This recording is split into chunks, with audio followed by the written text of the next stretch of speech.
Welcome to this episode of In Conversation with Tibet TV. For this episode, we have Aditi Krishna, a doctoral research scholar working on the ethics of care and intersection of philosophy and literature. She taught at the Dalai Lama Institute for Higher Education for several years. She's now a PhD candidate in Delhi University, and this is her third time at the 7th Young Indian Scholars Conference on Tibetan Studies to present her paper. Welcome to the program, Aditi. Thank you, Tishina. So your research paper this time is titled Mother-Daughter as Root and Branch, a study of female genealogy in a home in Tibet. A home in Tibet is Sringwang Madhwampa's one of her books, right? So tell me what led you to this topic and more. So tell me what drew you to exploring Tibet and the Tibetan people and studying the Tibetan diaspora? Oh, thank you. Actually, it's to answer your question briefly. I've never really studied Tibetan literature per se, but I sort of arrived at the Tibetan everyday life when I was teaching at the Dalai Lama Institute. So my approach towards studying literature came later, and my ethnographic experience came earlier. So you can say that because of my experience of teaching at the Dalai Lama Institute in Bangalore, I was attracted to what the literature is. What are the Tibetan people saying about Tibet? Because I was the Gyakarinji Gela, so I was teaching them Shakespeare, I was teaching them Victorian literature, and I could see a gap of the way in which my students would perceive what literature is, and that led me to I went to the library, and my colleagues were very helpful. They suggested that this is a good book, you could start reading this. It's a memoir about her mother who passed away, very, very sad, and you sort of really immerse in it when you read. So to answer your question briefly, I think it was my experience of teaching in the college that led me to explore what all Tibetans are writing in English. Right. So this is your third time presenting a paper at the conference. How is it going so far? How is it different from the last 2 years? I feel every year it gets better and better, and this year also, thank God the sun is out today, because sometimes it's raining and it's really gloomy. But the way in which TPI conducts the conference is really very hospitable. They'll really take care of you, how you're arriving, where you're staying. So the hospitality sector just stands out for me, and I would say that is what brings me back every year. Yeah. Your paper suggests that writing becomes an intervention for Tibetan culture and political survival for the exiled community, right? How do you think that Tibetan women writers, in particular women writers like Sringwang Madhwampa herself, and then we also have Tsering Wese in Tibet, and then we also have Tsering Yangchen Lama who wrote We Measure the Earth with Our Bodies, right? So how do you think these women writers navigate this space between personal expression and then the identity crisis that we go through, and then also political articulation? Oh, that's a very deep question. I'll begin by answering.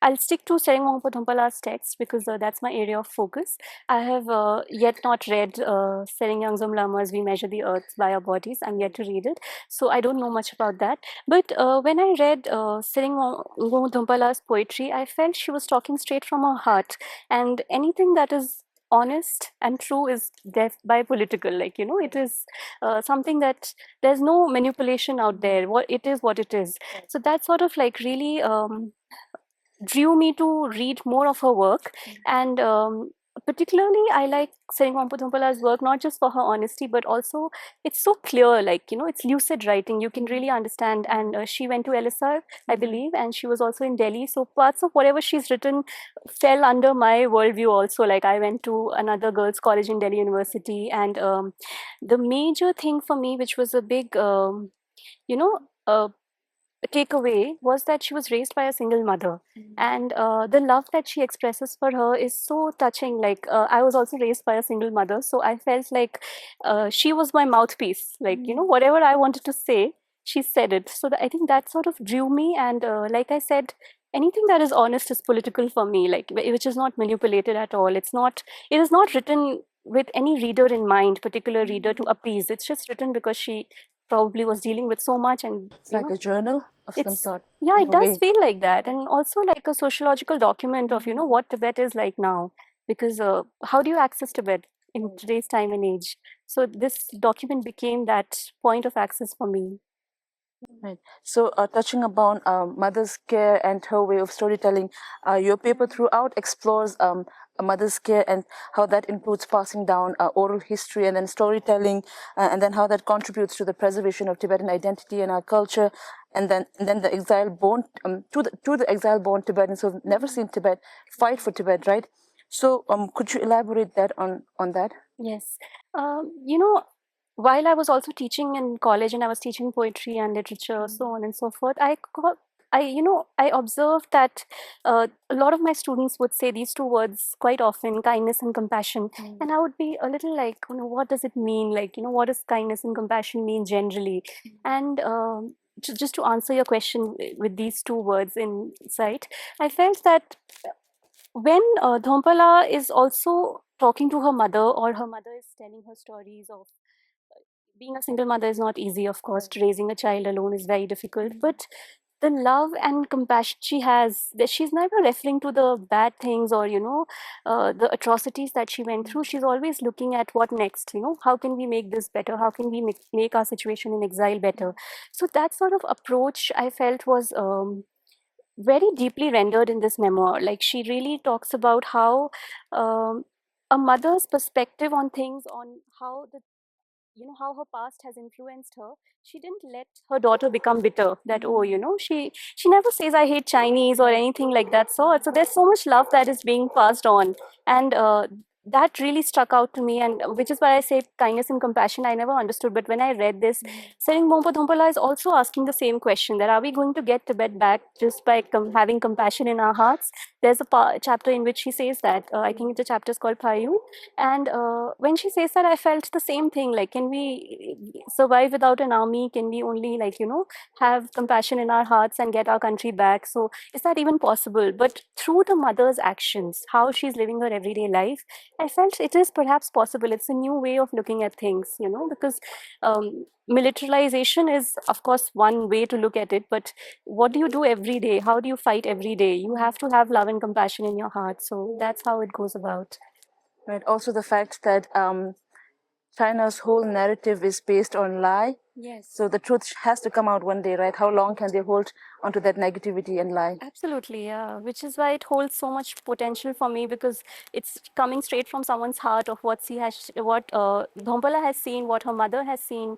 And when I talk about female genealogy, I mean particularly this: her history, her mother's history, her grandmother's history of how her grandmother is perhaps called Tenzin Diki, and she committed suicide, to say in a way, by jumping into the river so that the Chinese would not occupy or capture her.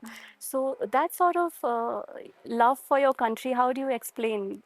You have to be honest about it. Yeah. So, talking a bit more on Thomba's book, when exploring Thomba's books and her quest for home, right? She talks about that a lot in her book. So, you drew parallel stories with from Sita from Ramayana and then Draupadi from Mahabharata, right? Correct. But then they return home to a supernatural space to say, but then Sringwang Thomba returns home to real time and space, right? So, you've also mentioned that home is deeply gendered, right? So, from your lens, what is home to exiled Tibetan women? Also, in a patriarchal society, does the idea of home become even more obscure for women? I think so, yes. Because the definitions with which we define who we are starts with who your father is. And when you don't have a father, I mean, who are you, right? In the patriarchal sense of the word. So, my answer is here. The answer is here because Saringompa Dompala says whenever anybody would ask her who your pala is, people would be inquisitive, right? And she would say, my Amla is my pala. Amla and Pala both. So I really sort of resonated with me when she said that, because she's drawing an identity based on who her mother is, not who her father is. And at the same time, I should also say this: it's not to denigrate fatherhood or that fathers are bad or anything, but just if you don't have a father doesn't mean you don't have a good enough family. So I think that was one reason why I spoke of women in exile and patriarchy. And the other thing that you asked about mythological references, I have drawn parallels to mythology with reference to the idea of return. Like, what is home for a woman? Where does she return home? And when can she return home? After finishing this memoir, I felt this is also a question which Thompala is asking, where is my home? Is it Tibet? Is it my mother? Or, is it India or wherever she is home is always shifting. It's not a standby, right? It's not at standby.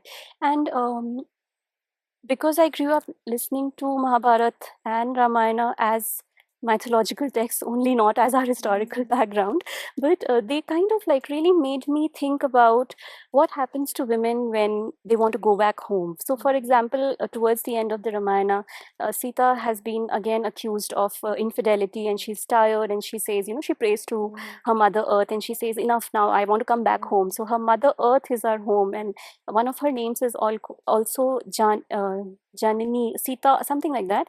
And then Draupadi also returns in a way which is very tragic. So the return to home has been rather tragic. And when you read this text, she's actually going back. There's visa, there's political things involved, and she's going back, and she sees for what Tibet stands now. I thought that was a very good way to also de-romanticize Tibet, no, because it's not just some mythical land; it's a real-time political place to be. So yeah. Right. So, in what ways does India's approach to the Tibetans living in India impact the lives of these Tibetans, and then and the structured exile government that we have, the Central Tibetan Administration, and then what does the general Indian populace make of the Tibetans in exile? Sure. So that's a threefold question. I think one way to answer it would be if you look at the legal system within which Tibetans survive, there is no option. Like, if something bad or terrible happens to you, who do you reach out to? If you go to the police station, they're going to ask you one simple question, and that's a giveaway. Are you a citizen of India? You're not. And then there is no help of any sorts. Maybe there is, but not like, legally the way in which you and I would differ, right? So that's one thing. And then I feel general perception of Indians are very territorial. They would want to like keep all the land to themselves. So there's this superiority that we have allowed Tibetans to stay in Tibet, in India, right? And they will perhaps go back. So that sort of thing is there. But I think not everyone, I'm sure, doesn't think like that. But a majority of people, like where the Dalai Lama College is situated in Karnataka, in Bangalore on the outskirts, the local people are very wary of the land which is given to the college, because they think that, this is where we would have made our structure. So those sort of things are there. But I think, again, I would say there is some sort of compassion that really works within the people who are Tibetans, because otherwise, how would you survive in such a hatred that is around? Because you have to somewhere negotiate. You have to like come to terms with this factor that makes you so different, like, and at the same time keep that difference intact and not merge entirely. So I think it's a very tricky way to. I don't know. Yeah, that's what I think. Yeah. Sure. So, that is all. Thank you so much, Aditi, for taking out your time and then speaking to Tibet TV. Thank you. Thank you so much, Suchena. Yeah. That is all for this episode of In Conversation with Tibet TV. I will see you in the next time.